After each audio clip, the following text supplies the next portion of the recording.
शेती माझी प्रयोगशाळा या यूट्यूब चॅनलमध्ये मी आपलं स्वागत करतो. या चॅनलवर आपण नवीन असाल तर या चॅनलला सबस्क्राईब करा. या चॅनलचे नवनवीन व्हिडिओ पाहण्यासाठी बेल आयकॉन नक्की दाबा. आपणास व्हिडिओ आवडल्यास लाईक आणि शेअर अवश्य करा. नमस्कार, मी डॉक्टर मच्छिंद्र बांगर. महाराष्ट्रातील देशातील हवामान परिस्थिती संदर्भात ताजा अंदाज देणारे. उत्तर भारताकडे आता WD सरकू लागला आहे. शिवाय बंगालच्या उपसागराच्या दक्षिणेच्या दिशेने देखील बाष्पयुक्त वारे सरकू लागले आहेत. त्यामुळे हवामान बदल आता अपेक्षित आहे. आपण जर 4 मार्चपर्यंतचा अंदाज बघितला तर महाराष्ट्रामध्ये गेल्या आठवड्यामध्ये कुठेही पावसाची नोंद झालेली नाही. तर सीझनल मॅप म्हणून तो पिरियड आहे तो 1 मार्चपासून पकडला जातो आणि आता केवळ 4 दिवस झाले आहेत ज्या दिवसामध्ये कोणत्याही प्रकारची पावसाळी नोंद अजून महाराष्ट्रात झालेली नाही. जे मान्सूनपूर्व पावसाला अजून सुरुवात झालेली नाही आहे.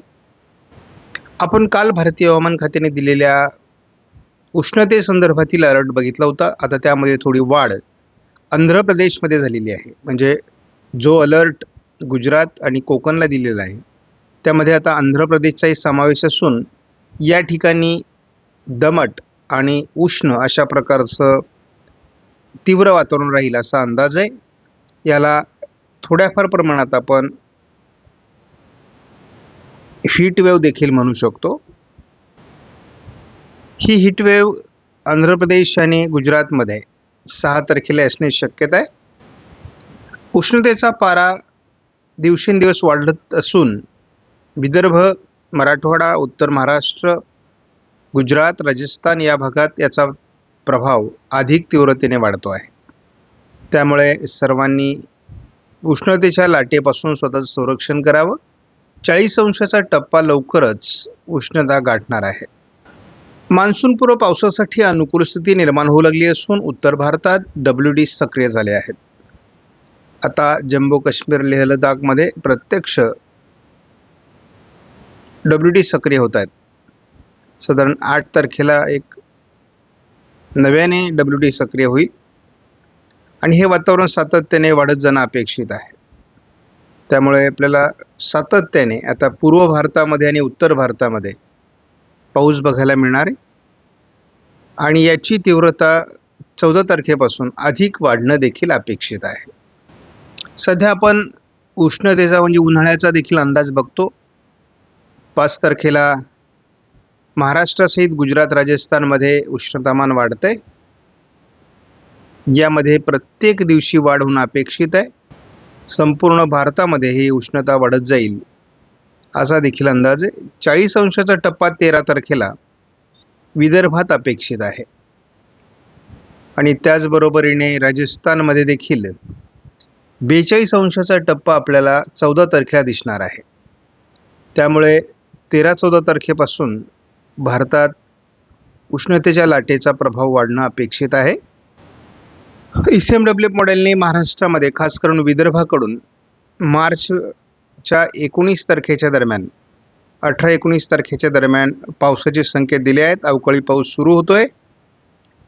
त्याचबरोबर रत्नागिरी, सिंधुदुर्ग, त्याचबरोबर आपण बघतो की जवळपास नांदेड, यवतमाळ, चंद्रपूर, गडचिरोली, वर्धा, नागपूर, भंडारा, गोंदिया या जिल्ह्यांमध्ये सुरुवातीला हा पाऊस सुरू होईल.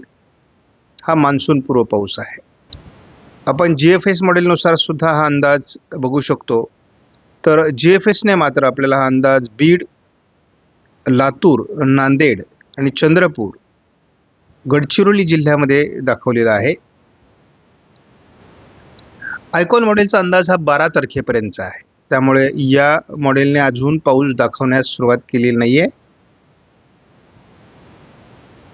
आपण AIFS मॉडेलनुसार जरी बघितलं तरी पूर्व मराठवाडा म्हणजे यामध्ये आपण असं म्हणू की थोडा सोलापूरचा काही भाग, धाराशिव, लातूर, नांदेड, यवतमाळ, चंद्रपूर, गडचिरोली, वर्धा, नागपूर, भंडारा, गोंदिया या जिल्ह्यामध्ये आपल्याला 18-19 तारखेपासूनच वातावरण बदलायला सुरुवात होणार आहे आणि मान्सून पूर्वाचा फटका बसणार आहे. त्यामुळे शेतकऱ्यांनी आता शेती कामांसाठी या विभागातून घाई करणं आवश्यक आहे. आपण CFS मॉडेलचा अंदाज देखील बघत असतो आणि साधारण आपल्याला 11 तारखेपासून 18 तारखेच्या दरम्यान पूर्व भारत आणि उत्तर भारतात पाऊस दाखवण्यात आला आहे.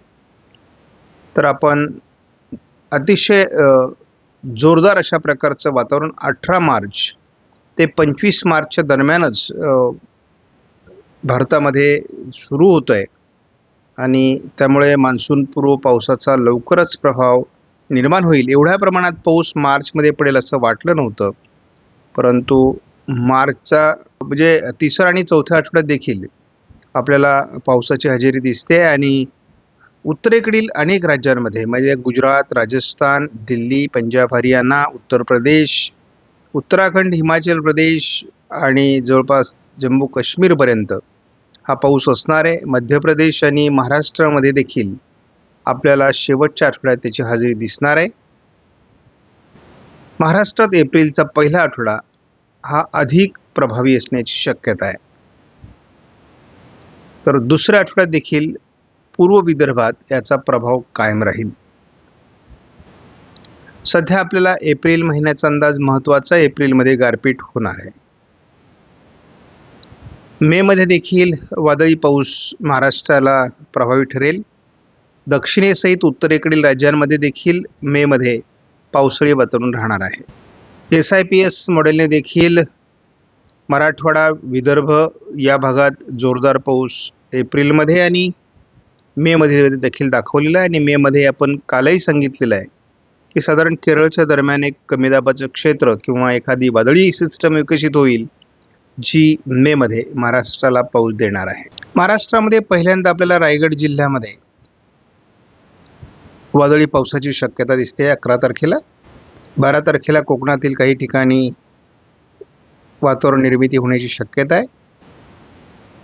रायगड, रत्नागिरी, सिंधुदुर्गमध्ये 13 तारखेला पावसास अनुकूल ढग निर्माण होतील. मेघगर्जनेसह पावसाचा अंदाज आहे. 14 तारखेला देखील हे वातावरण निर्माण होण्यास सुरुवात होईल. वादळी पावसाचं वातावरण 15 तारखेपासूनच ओरिसा, आंध्र प्रदेश, तेलंगणा या बाजूने तयार व्हायला सुरुवात होईल. याचा प्रभाव 16 तारखेला कोकण किनारपट्टीसहित सोलापूर पूर्व भाग, गडचिरोली या भागात याचा प्रभाव वाढू लागेल. आपण बघतो की हा प्रभाव बंगालच्या उपसागराच्या दिशेने अगदी सोलापूर, लातूर, चंद्रपूर, अगदी गोंदिया, गडचिरोली या भागात याचा प्रभाव 17ला असणार आहे. 18ला पूर्व विदर्भासहित लातूर, नांदेड, चंद्रपूर, गडचिरोली, वर्धा, नागपूर, भंडारा, गोंदिया जिल्ह्यात पावसाची शक्यता वाढते. आणि 19 तारखेपासूनच सोलापूर, लातूर, नांदेड, यवतमाळ, चंद्रपूर, गडचिरोली, वर्धा, नागपूर, भंडारा, गोंदिया या ठिकाणी जोरदार गारपिटीची देखील शक्यता आहे. मेघगर्जनेसह विजांच्या कडकडाटासह पाऊस असण्याची शक्यता आहे. आपण जेव्हा हाच अंदाज मॉडेल बदलून बघतो तेव्हा आपल्याला स्पष्टपणे या पावसाचा अंदाज या ठिकाणी स्पष्ट होतोय. 18 तारखेपासूनच ही वातावरण निर्मिती होण्याची शक्यता आहे.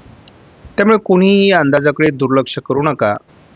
ज्या विभागात हा सुरुवातीला अंदाज तयार होऊ लागला आहे त्या विभागातील शेतकऱ्यांनी रब्बीच्या पिकांच्या काढणी संदर्भात थोडी घाई करण्याची गरज आहे.